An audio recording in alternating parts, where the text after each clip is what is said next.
I'm avoiding. I don't want to do this. Redirect. I just like doom scrolled and then I avoided this. Looked at a magazine, looked at the TV, then bounced back to Facebook on the phone, then went to like staring at a blank screen for like 10 seconds. You know, at least I was able to redirect myself faster this time. Welcome back to episode 2 of Hyperfixation with me, Heather Wright. So the first time was the first time was very unhinged. I'm new to this, super new. If you couldn't tell, like, what? Me new? No. But I am hoping to do this a little. Cue the dog tail. That is Woodley. But I kind of just did everything like off of the top of my head, and I didn't like make bulletin points. I didn't like do anything like that, which was probably really, really, really, really obvious. So this time I tried to make a list, and it kind of worked. I used to love making lists when I was a kid, and this was like one of those like nice coping mechanisms that was self-taught. That's one of those like ADHD coping mechanisms, but it just progressively lost its efficacy as, you know, the years went by. And because it's kind of like your coping mechanisms, they work until they no longer work because your body changes, you get older, new stressors get added, and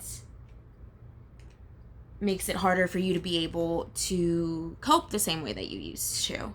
And that's just one of those things that comes with ADHD and anxiety disorders. So, but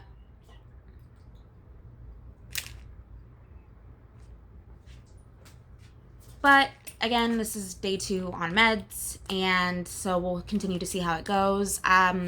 My list was like haphazard, and it turned into like this one giant document with like all of my ideas for different episodes for what I want to talk about. And at first it was kind of like me packing it all into the one, and I'm like, that's not gonna work, because I'm gonna try to keep this one within 10 minutes this time. The goal is to get to like cute little 5-minute clips or like short episodic episodes. And like living with ADHD and living with an anxiety disorder, it has a multifaceted treatment plan. And so it's a lot. And so I'll be breaking it down more as I go through like each of my videos and each of the episodes that I continue on with. And so again, right, today is pretty much I wanted to go over, or not go over, and at some point I'll get better with this and like stop saying oh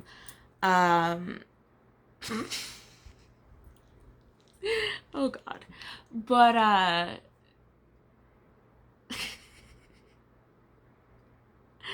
just be unhinged with me. Thank you for being unhinged with me. Oh my god. So like I had wanted to, and I'll get I promise myself that I will get better at this. I don't know how to feel about the fact that I threw myself into this. But this just kind of feels like my MO. I like dive into things, and then I just figure out how to swim afterwards. I think that's even how I learned how to swim, like fully, officially. And so yeah, that's funny. But so I guess it's just my MO. I had meant to drop the link for the ADHD magazine in my description, then I found out that was complicated. Not complicated, I just have to do it. Something about verifying the link, YouTube has like a rule, and I'm like, oh, okay, maybe I'll just drop it in the comments. So I have to like unpack that and figure that out after I get done with this. So I will do that, and I will drop that link to that magazine in the comments, because you can get it on Amazon if you guys want to read it, or if anybody is interested in that. Because I'm reading it, I'm halfway through it. So in the last video when I said me reading it, it's been very helpful. It has been very helpful, but I'm not finished with it yet. I'm like halfway through it, and my cute little version is like all annotated and shit. Whoops, I don't even know if I'm allowed to say that. My bad. YouTube, don't block me, please.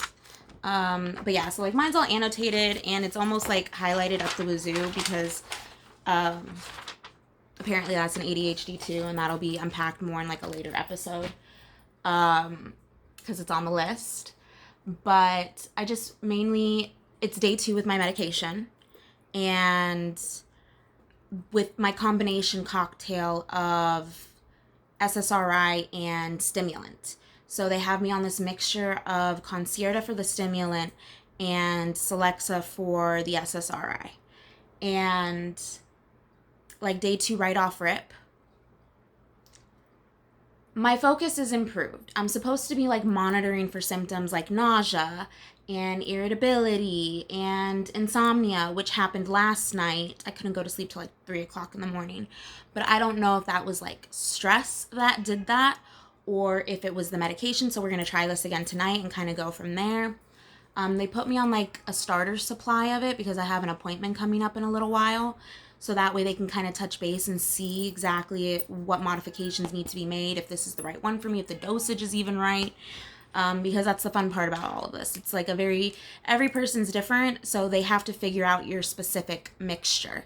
And that's right for you. And so it's just a lot of like trial and error and process of elimination and just being very in tune with one's body and pretty much keeping track of every single symptom under the moon.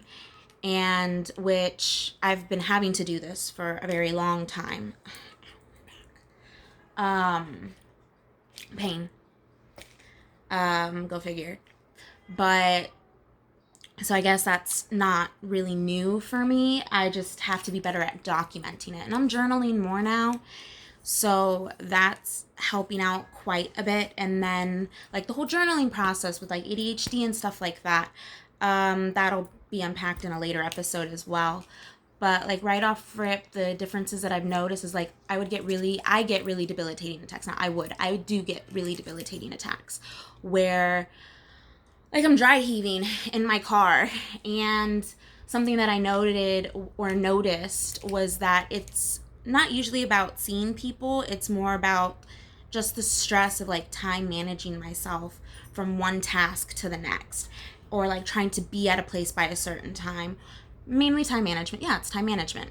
So like trying to get to a certain place by a certain time or out of a place by a certain time. And like if there's too many things and I'm like rushing myself, like I'm depending on the cortisol. And like I'll get really severe pain in my upper back where my vagus nerve is.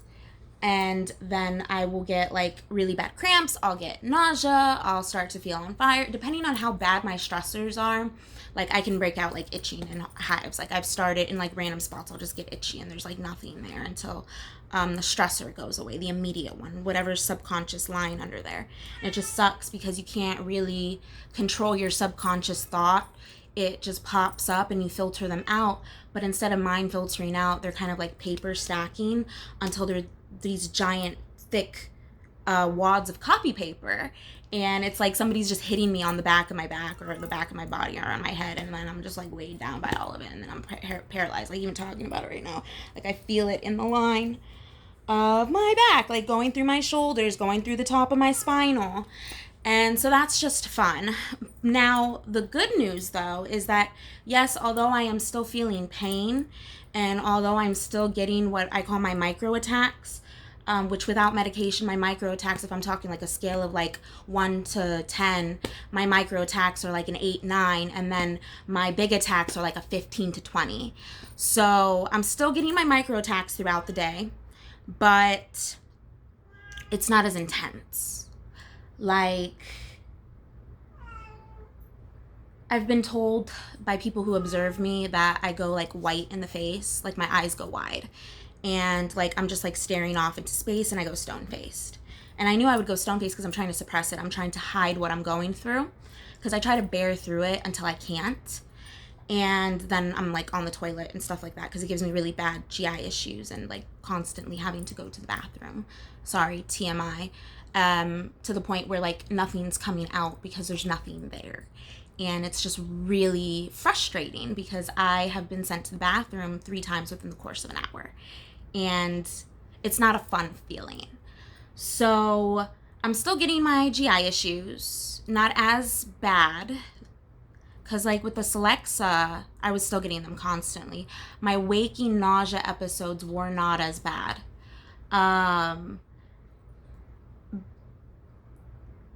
So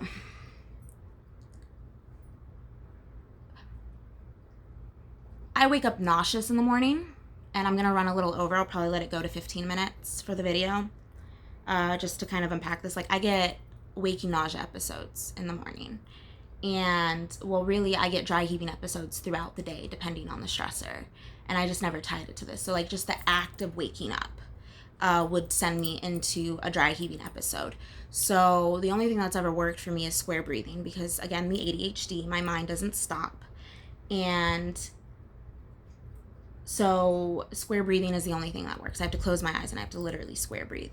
And it will eventually go down, because it biologically, and that's a whole other episode that we can unpack that, but it biologically decreases your cortisol levels and it helps you get calmer and level. And so it helped with those, because like just the subconscious act of waking up in the morning, like the second that I start thinking about the things that you're getting out of like that sleep wake, or you're in that sleep wake mode and you're kind of like transitioning, in that transition my subconscious thoughts will start thinking about what I have to do that day or what I have to do that morning.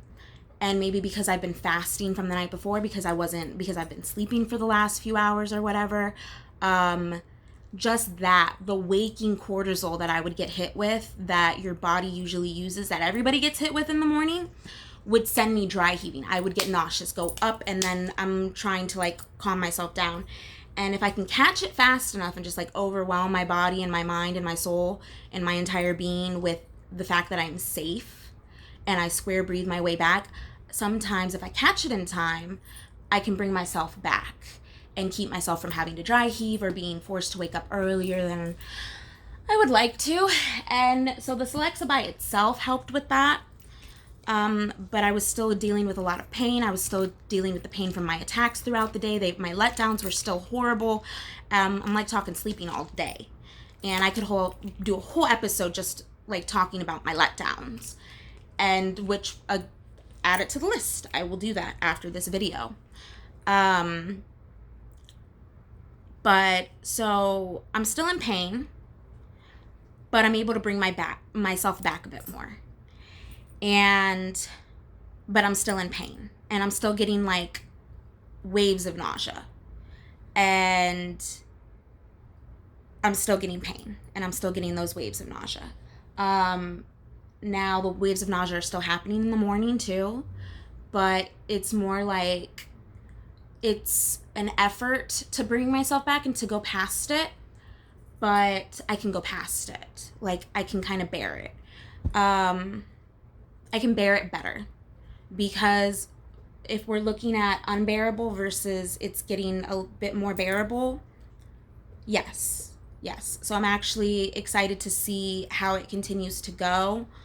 Me and my doc, we were talking about upping the SSRI dosage as well.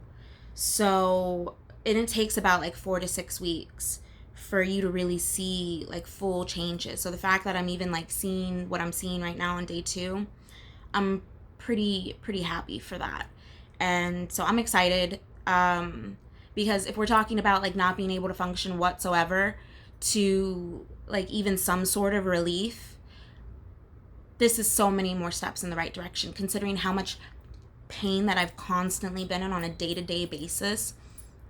And there's like it's not just one thing. It's, I have to work out. I have to be regular about it. My whole diet had to change. Like, I'm overhauling my whole life for this. Like, I have to change my entire environment, the way that I do things, my coping mechanisms, the behaviors that I exhibit towards that. And it's like taking some old behaviors that I have while incorporating new behaviors into them in order to create a system that is successful, or that is tailored for me to be successful. And so that's what I'm working towards right now. So day 2 of the meds, and this is what I'm working with. So we'll see as the days go. Like, I'm still in pain.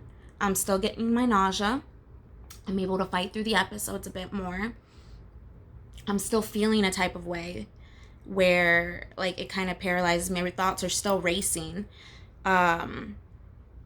But I don't think I ever really minded the racing part. Like, I have a constant commentary of like 20 trains of thought, at least 10, and my mind is always going. Like, it's never quiet. Like, silence, even in the silence I hear noise. And if I'm like thinking, there's always a song playing in my head. Like, I'm always constantly doing that, and it's just like I need background music. So I never really minded the racing part. What I mind is the not being able to function part and the pain that I deal with. So hopefully, I don't know. We'll see how it goes. But for all of you that watched this long, thank you for watching with me. And thank you for sticking around with me on today's episode of Hyperfixation. Day 2 on my meds. Or day 2, not quote unquote, but day 2 on my meds.